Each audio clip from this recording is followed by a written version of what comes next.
Okay, the next question we have comes from John Ortiz, and John asks, on life insurance, what is the basic factor to consider to get it cheap and reasonable for uninsured? Is it logical to tie it up with an investment product? What if you get them separately, life insurance from an insurance company and then from a fund company for investment? I mean, that's This fine, deserves right? a lightning round.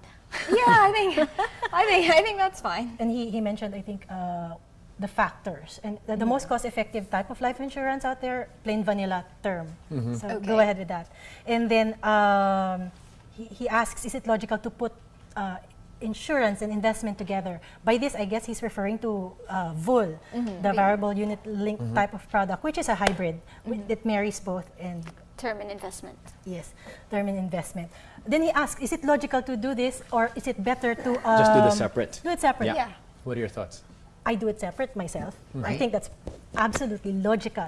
And one clear advantage I like about that is that you have wiggle room to actually maneuver later on because your instruments are in separate compartments. So if down the road you may need to dip into, let's say, some funds, you need not disturb your insurance plan. That's totally right. So as opposed to maybe a VUL, which is packaged and bundled.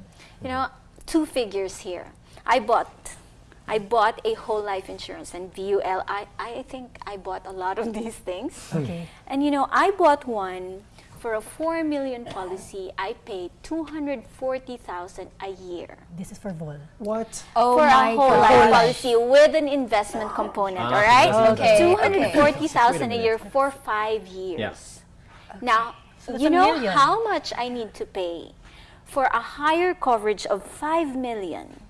5 million. A year, how much? Less than 15,000. For term. For term. my You're talking For about terms, term, yeah. Yes. You get Yeah. the same thing, and then Yes. you just get an additional investment product Yes. on the other one. I would not buy another one of those things, but I would get a term insurance. At my age, I can get it for less than 15,000 for 5 million coverage. I agree. Wow. And then invest the rest. Yeah. Okay. Yeah, I So still like the term. idea that you have more wiggle room out there, and then you can invest yourself. You don't have to pay someone to invest for you. Now, if you are lazy and you don't want to study the market and you'd rather give it to someone else because you're so afraid that you won't be able to invest at all. So if you're the type of person who can put in 15,000 for a 5 million coverage for a year and then spend the rest anyway, then buy the whole term insurance or the VUL or whatever it is, just as long as you have something set aside for yourself already in the future. So Right. it depends on you Yes, actually. VUL is suitable for some types of people. It's It works suitable for some. the lazy people Yes. who don't want, or if you like want, that. if you want the feeling that somebody professional out there is taking care of your money, yes. then go ahead and do it. But remember that you are paying for that Right. service. And if you Right. put it in funds, someone's still taking care of your money. I mean, the option you gave, Yeah, right? If I exactly. have term and Someone I put is it in a still- mutual fund, it's still being taken care of. Yes, So yes, just go for definitely. that rather than the combo. I think I like the latter. I know, Right? same. Makes a lot of sense. Keep them separate. Yeah. So John, you decide whether you want it combined or if you want them separate. The consensus here seems to be Salva separate. uses the word lazy.